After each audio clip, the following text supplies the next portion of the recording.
ढल जाएगा, फूल मुरझाएगा। अरे जो चला था कभी आज रुक जाएगा। वक्त कहता है जो की घमंड किया, एक दिन शीश उसका भी झुक जाएगा।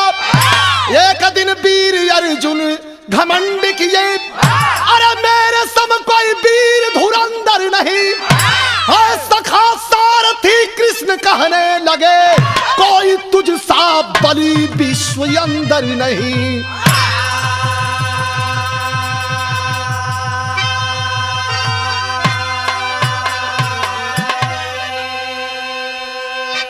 लड़ाई का मैदान समाप्त हो गया है, लगभग समाप्ति की ओर है। 10वां दिन बीता है। भीष्म पितामह भी अर्जुन जी के बाण पर लाद दिए गए। अर्जुन जी को मन ही मन अहंकार हुआ,